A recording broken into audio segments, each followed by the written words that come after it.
बहुत समय पहले की बात है। दूर किसी समंदर में बसे जलपरी लोक में सभी जलपरियां हंसी खुशी से रहा करती थी। जलपरियों की रानी बहुत ही अच्छे नेक दिल की रानी थी और वो सभी जलपरियों को प्यार से रखती थी। रानी जलपरी की 7 बेटियां थी जिन्हें रानी उनके कमरे में बंद रखा करती थी। माँ, हम सभी राजकुमारी जलपरियां बाहर पिकनिक पर जाना चाहती है। कृपया आप हमें कहीं बाहर घुमाने ले चलें। नहीं राजकुमारी जलपरियों, जलपरी लोक की जादूगरनी ने तुम सभी राजकुमारी जलपरियों को बाहर कहीं भी जाने से मना किया है। उसकी ये भविष्यवाणी है कि अगर तुम सभी कहीं बाहर गई तो एक चुड़ैल तुम सभी जलपरियों को जान से मार देगी। तुम सभी राजकुमारी जलपरियों को जो कुछ भी चाहिए मैं वो सब राजमहल में मंगवा देती हूँ, लेकिन मेरा ये हुक्म है कि तुम सभी जलपरियाँ महल छोड़कर कहीं नहीं जाओगी। इतना कहकर रानी जलपरी वहाँ से चली जाती है। इस तरह 7 राजकुमारी बहनें बहुत दुखी हो जाती हैं, लेकिन उनमें से एक राजकुमारी जलपरी कहती है, सुनो मेरी प्यारी बहनों, मैंने सुना है कि पृथ्वी लोक पर बहुत सुंदर मेला लगा हुआ है। अगर हम वो मेला देख कर आए तो कैसा रहेगा? बहन, मेला देखने तो हम सभी जाना चाहते हैं, लेकिन तुमने सुना नहीं कि रानी माँ ने क्या कहा? अगर हम अपने कमरे से कहीं बाहर गए तो वो हमें दंड देंगी। तुम सभी को चिंता करने की कोई जरूरत नहीं है। मेरे पास एक बहुत ही बढ़िया आइडिया है। और इस तरह सभी राजकुमारी जलपरियां मिलकर कुछ प्लान करती हैं और अपने प्लान के मुताबिक सभी राजकुमारी जलपरियां अपनी जादुई छड़ी से अपनी अपनी एक हमशक्ल जलपरी लोक में छोड़ देती हैं। फिर सभी राजकुमारी जलपरियां चुपके से पृथ्वी लोक पर आ जाती हैं। तो आखिर हम पृथ्वी लोक पर आ ही गए, लेकिन यहाँ इतना अंधेरा क्यों है? अरे बुद्धू, अभी रात है और सभी इंसान इस टाइम सो रहे होंगे। ठीक है, तो अब सभी अलग अलग हो जाओ। अब हम कल सुबह इसी जगह पर मिलेंगे। इस तरह 7 जलपरियां घूमने निकल जाती हैं। वहीं दूसरी तरफ उसी जंगल के बीचों बीच एक गुफा में बैठी चुड़ैल बहुत खुश हो रही थी। आखिरकार मेरा इंतजार खत्म हो गया। अब तो 7 राजकुमारी जलपरियां पृथ्वी पर खुद ही आ गई हैं। अगली सुबह गांव में एक जगह भीड़ लगी हुई थी। सब लोग किसी को देखकर बहुत हंस रहे थे। अरे यहाँ इतनी भीड़ क्यों लगी हुई है? अरे सामने देखो बहन, वहाँ कुछ जलपरियां खड़ी हुई हैं। इसके बाद वो देखते हैं कि 2 जलपरियां गाय को कुछ खिला रही हैं। ट्विंकल जलपरी, देखो तो ये जगह कितनी शानदार है। यहाँ तो तरह तरह के जानवर है। मुझे तो यहाँ बहुत मजा आ रहा है। हाँ साक्षी जलपरी, तुम सही कह रही हो। पृथ्वी लोक बहुत सुंदर है। चलो हम बाकी जलपरियों को यहाँ लेकर आते हैं। इतना कहकर दोनों जलपरियां आगे निकल जाती हैं। यहाँ दूसरी तरफ बाकी की 3 जलपरियां गांव की नदी में नहा रही थी। तभी वहाँ से गांव का एक सुंदर लड़का विशाल गुजर रहा था। तभी उसकी नजर नदी में नहा रही 3 सुंदर जलपरियों पर पड़ती है। विशाल उन सभी जलपरियों को देखता है तो उन्हें देखता ही रह जाता है। और वहीं दूसरी तरफ बाकी की 2 जलपरियां पकड़म पकड़ाई खेल रही होती हैं कि तभी वहाँ से गुजर रहे एक हट्टे कट्टे पहलवान से एक जलपरी टकरा जाती है। कल्लू पहलवान लड़कियों से नफरत करता था, इसलिए वो इस बात पर दोनों जलपरियों को बहुत डांटता है, जिस वजह से दोनों जलपरियां रोने लगती हैं। इंसान बिल्कुल अच्छे नहीं होते। देखो, इसने मुझे कितना डांटा। पता नहीं आजकल की लड़कियों को क्या हो गया है, इतनी बड़ी हो गई हैं, मगर इन्हें पकड़म पकड़ाई खेलनी है। दूसरी तरफ नदी के पास ट्विंकल और साक्षी जलपरी भी आ जाती है और वहीं विशाल छुपकर उन जलपरियों को देख रहा था। अरे तुम तीनों पानी से बाहर आ जाओ। और कितने टाइम पानी में रहोगी? अनीका और स्वीटी जलपरी कहाँ पर हैं?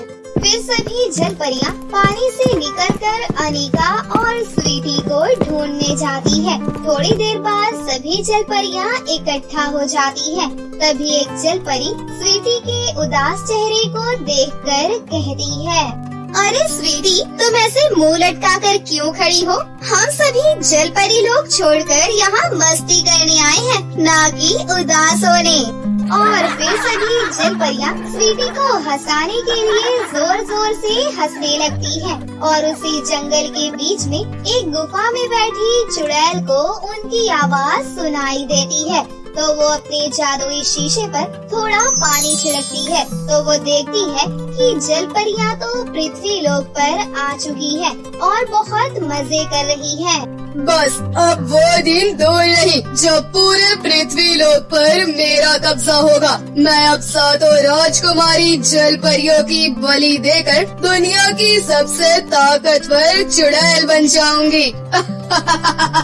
सभी राजकुमारी जलपरियां पृथ्वी लोक के मजे ले रही थी कि तभी वहाँ पर विशाल आ जाता है और स्वीटी जलपरी से कहता है, स्वीटी, तुम बहुत सुंदर हो। मैं तुम्हें बहुत पसंद करता हूँ। क्या तुम भी मुझसे प्यार करोगी? विशाल की बात सुनकर सभी जलपरियां हंसने लगती हैं। तभी एक जलपरी कहती है, अरे हाँ स्वीटी, ऐसा गोरा और हैंडसम लड़का तुम्हें हमारे परी लोक में कभी नहीं मिलेगा। इतना सुनते ही स्वीटी जलपरी चिढ़ जाती है और वहाँ से चली जाती है। और यहाँ चुड़ैल अपनी जादुई शक्ति से एक बूढ़े बाबा के रूप में बदल जाती है और उन जलपरियों को पकड़ने निकल जाती है। चुड़ैल आगे बढ़ ही रही थी कि तभी उसे वही पहलवान दिखाई देता है। तो चुड़ैल उस पहलवान को अपने साथ मिलाने की सोचती है।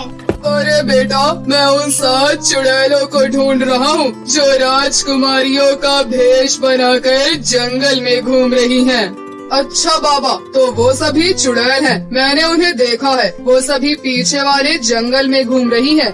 बेटा, वो सभी चुड़ैलें पृथ्वी का सर्वनाश करने आई हैं। तो क्या तुम उन्हें पकड़ने में मेरी मदद कर सकते हो? हाँ हाँ बाबा, क्यों नहीं, मैं आपकी मदद जरूर करूँगा। और वैसे भी मुझे ये चुड़ैल बिल्कुल भी पसंद नहीं है। इस तरह वो चुड़ैल झूठ बोलकर और धोखे से पहलवान को अपने साथ ले जाती है। तभी वो दोनों देखते हैं कि सातों राजकुमारियां एक साथ जंगल में मस्ती कर रही होती हैं। तभी वो चुड़ैल उन जलपरियों से कहती है, अरे सुनो बेटा, क्या इस बूढ़े को एक गिलास पानी मिलेगा? मैं बहुत दूर से आया हूँ और अब मेरे पैरों में जान नहीं है कि मैं नदी से जाकर पानी लाऊं। क्या कोई मेरे लिए पानी लाएगा? इतना सुनकर स्वीटी जलपरी नदी से पानी लेने चली जाती है। लेकिन वहाँ नदी पर पहले से ही पहलवान खड़ा हुआ था। पहलवान स्वीटी जलपरी को आता देखकर उसे चालाकी से बंदी बना लेता है। थोड़ी देर बाद जब स्वीटी जलपरी वापस नहीं आती तो उसे देखने के लिए रीना जलपरी जाती है तो पहलवान उसे भी पकड़ लेता है। ऐसे ही एक एक कर सभी जलपरियों को पहलवान धोखे से पकड़ लेता है। फिर चुड़ैल उस पहलवान को धन्यवाद करती है। धन्यवाद बेटा, जो तुमने इन चुड़ैलों को पकड़ने में मेरी मदद की। अब तुम जा सकते हो। इस तरह चुड़ैल पहलवान का धन्यवाद कर उसे वहाँ से भेज देती है। फिर चुड़ैल अपने असली रूप में आ जाती है और उन सभी जलपरियों को पकड़कर उन्हें अपने साथ अपनी काली गुफा में ले जाती है। चुड़ैल उन सभी जलपरियों की बलि चढ़ाकर दुनिया की सबसे ताकतवर और खतरनाक चुड़ैल बनना चाहती थी। दूसरी तरफ विशाल का घर पर मन नहीं लग रहा था तो वो स्वीटी जलपरी से मिलने के लिए जंगल में आता है और स्वीटी जलपरी को जंगल में बहुत ढूंढता है लेकिन स्वीटी उसे कहीं भी दिखाई नहीं देती। इसके बाद विशाल चलते चलते दूर एक गुफा के पास पहुंचता है तो उसे कुछ आवाज सुनाई देती है। विशाल जब अंदर जाकर देखता है कि एक चुड़ैल ने सभी राजकुमारी जलपरियों को बंदी बनाकर रखा है। ये सब देखकर विशाल समझ जाता है कि जरूर ये चुड़ैल इन सभी जल परियों को नुकसान पहुंचाना चाहती है। विशाल समझदारी से चुड़ैल के जाने का इंतजार करता है और थोड़ी देर बाद जब चुड़ैल वहाँ से चली जाती है तो विशाल जल्दी से जाकर चुड़ैल की जादुई छड़ी आग में डालकर जला देता है। विशाल के ऐसा करते ही चुड़ैल की सभी जादुई शक्तियाँ नष्ट हो जाती हैं और वो सभी जल परियां भी आजाद हो जाती है। इतने में चुड़ैल वापस आ जाती है और वो सभी जल परियों को एक साथ देखकर डर जाती है। सभी जल परियां गुस्से से लाल हुई थी। तभी सभी जल परियां मिलकर अपनी जादुई छड़ियों से एक साथ मिलकर चुड़ैल को वहीं पर जलाकर भस्म कर देती है। इस तरह अंत में विशाल की मदद से उन सभी जल परियों की जान बच जाती है। विशाल, आज तुमने समय पर आकर हम सभी जल परियों की जान बचा ली। अगर आज समय पर तुम नहीं आते तो पता नहीं क्या होता। मैं तुम्हारी हिम्मत और बहादुरी को देखकर बहुत खुश हूँ। तुम मुझसे प्यार करते हो ना, लेकिन आज से मैं भी तुमसे बहुत प्यार करती हूँ और शादी भी करना चाहती हूँ। I love you. इस तरह विशाल और स्वीटी जलपरी की हंसी खुशी से शादी हो जाती है। इसके बाद बाकी की 6 राजकुमारी जलपरियां जलपरी लोग वापस चली जाती हैं और स्वीटी जलपरी हमेशा हमेशा के लिए पृथ्वी लोक पर अपने पति विशाल के साथ रहने लगती है।